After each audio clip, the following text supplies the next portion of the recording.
Assalamualaikum warahmatullahi wabarakatuh. Jadi kebanyakan orang itu kalau soal pelumas ya nggak tahu bedanya pelumas yang baik atau buruk. Ditambah dengan banyaknya misinformasi, orang itu jadi nggak bisa ya menilai oli itu bagus atau jelek. Jadi ya kebanyakan orang itu sama sekali nggak tahu gimana sih oli yang bagus, gimana sih oli yang buruk. Kalau ada masalah sampai oli hitam gitu, kalau misalnya kebetulan telat ganti oli ya bakal telat ganti olinya yang disalahkan. Untuk mengatasinya pun ya orang hanya mengikuti paham-paham aliran-aliran yang populer, bukan berdasarkan pengalaman misalnya. Yang lebih banyak sih karena banyak ajaran yang ngawur ya nggak cuma secara offline-nya saja, tapi secara online. Kalau secara offline ya mau bagaimana lagi, sumber informasinya itu orang hanya dari orang yang bengkel, dari dealer, dari sales. Biasanya orang juga nggak begitu percaya ya dengan omongan misalnya temannya, misal saudaranya, dan ya banyak lagi ya.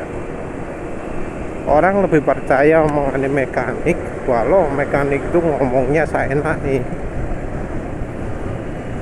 Dianggap mekanik itu lebih ngerti.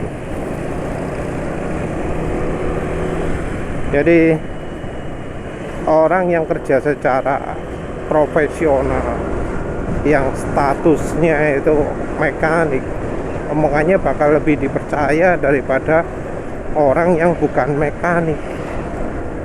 Walau ya orang yang bukan mekanik ini lebih ngerti, lebih paham informasinya. Ya jangankan orang lain lah, penulis pakai contoh penulis sendiri. Penulis sudah beberapa kali loh bilang ke teman penulis, itu motornya olinya jelek, jangan pakai oli ini, jangan pakai oli ini. Tapi apa yang terjadi? Ya tetap aja pakai oli itu, yang akhirnya terjadi sesuai dengan perkiraan. Suara mesin makin lama makin kasar, oli makin lama makin berkurang, sempat mengalami kompresi bocor, sempat harus turun mesin. Ini orangnya berbeda-beda ya. Tapi apa ada yang menuruti? Gak ono. Apalagi yang kasus ekstrim, campur minyak goreng. Wis, penulis nggak pernah bisa meyakinkan teman. Ya saudara aja nggak bisa.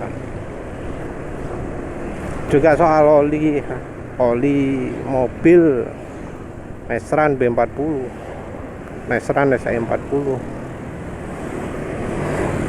Untuk soal mobil, orang itu sepertinya nggak mau ya pakai oli murah ya. Oli wajib harganya mahal. Tentu yang nggak terlalu mahal ya. Jadi oli paling murah nggak mau, yang harganya kalau untuk oli mobil itu minim adalah 70.000. Yang ya sekali ganti oli itu 250.000. Kalau dikasih oli yang harganya 150.000 nggak bakal mau, harus lebih mahal. Oli di bawah 250.000 dianggap oli yang nggak layak pakai, pasti hasilnya buruk.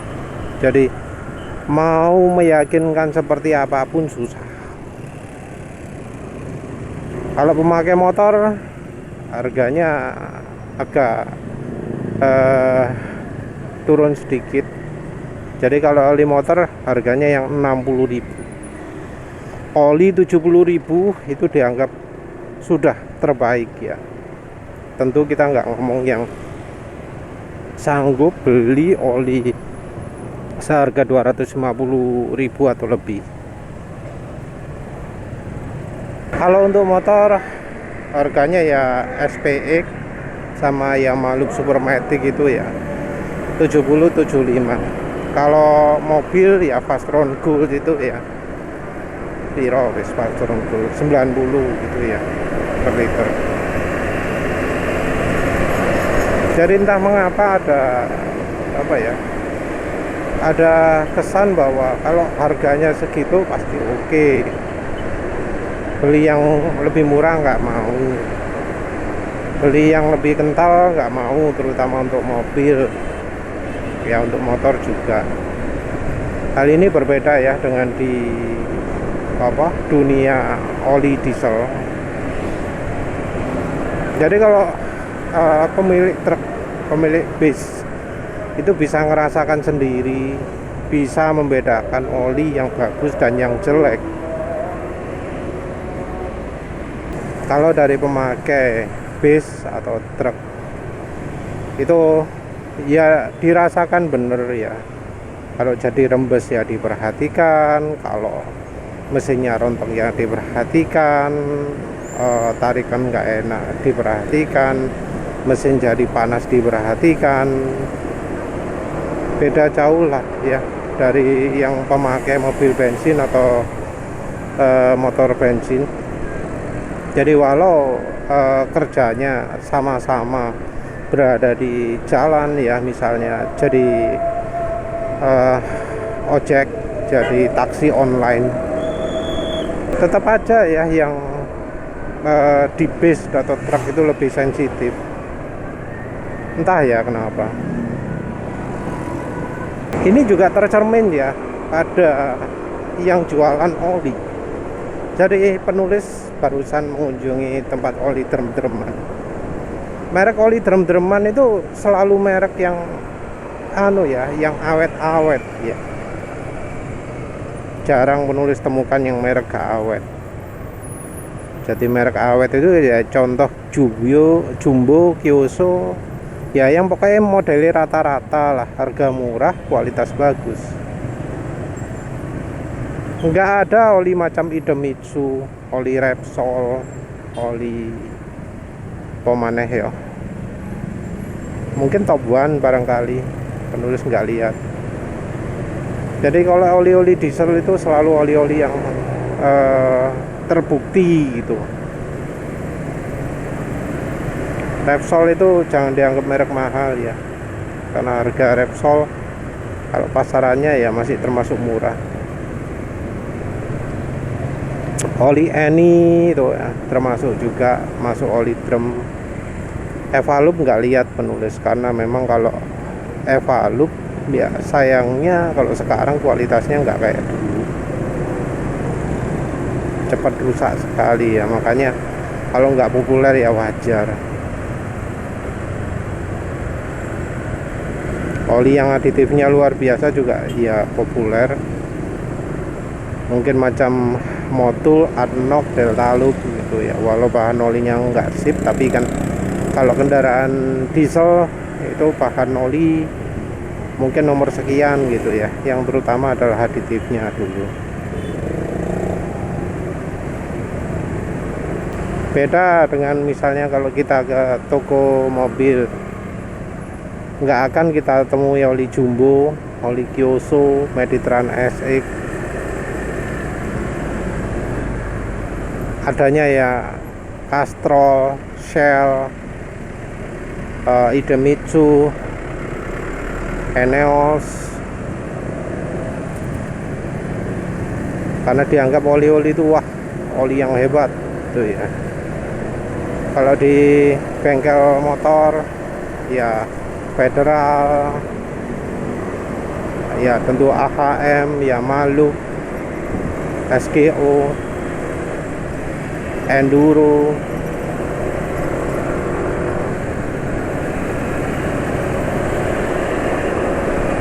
Oli-oli yang sekelas itu nggak akan ada ya yang dijual oli diesel, karena ya kemampuannya buruk.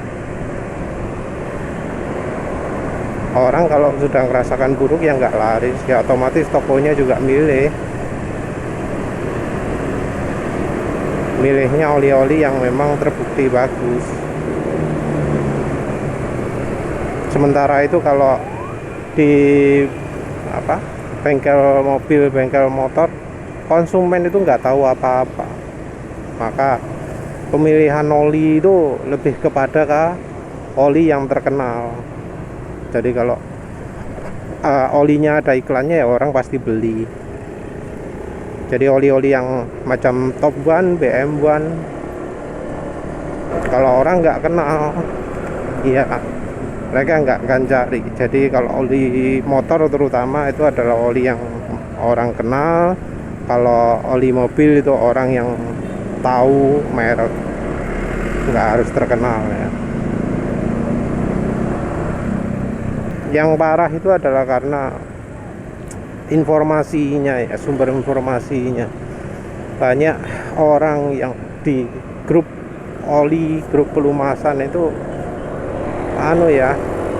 terkesan menggurui, terkesan tahu walau tanpa pengalaman, walau tanpa coba. Yang parah adalah mereka juga lebih lebih mengandalkan ilmu ilmu yang banyak beredar. Pokoknya ilmu itu populer dianggap bener.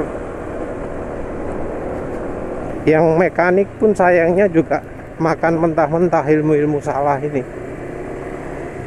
Yang nggak sedikit kan mekanik yang melarang pakai oli diesel, melarang pakai oli mobil di motor,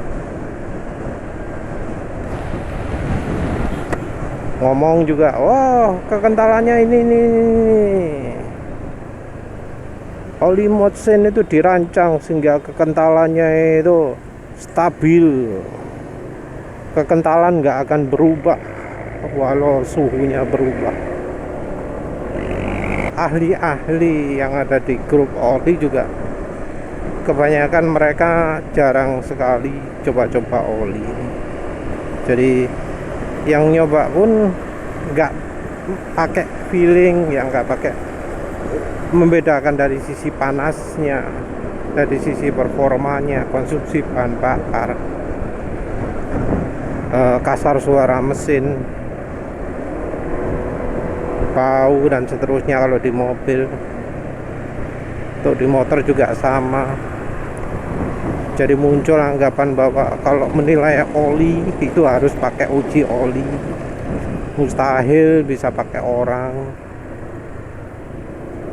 Jadi kalau ada testimoni ceritanya, oh mesinnya kayak gini-gini, pasti diabaikan. Tapi mereka sendiri nggak bisa ngasih rekomendasi oli bagus, karena ya itu tadi, mereka nggak bisa membedakan oli buruk dan oli bagus. Mereka nilai semua oli sama saja. Jadinya penting ya konsumen itu untuk mengenali sendiri apa sih efek-efek oli. Yang pakainya lama tentu akan bisa lebih paham karakternya. Oh ini karena oli, oh ini karena oli. Ya harus tahu ya yang karena oli apa, yang bukan apa. Ya wis lah, itu saja. Terima kasih sudah menonton. Assalamualaikum warahmatullahi wabarakatuh.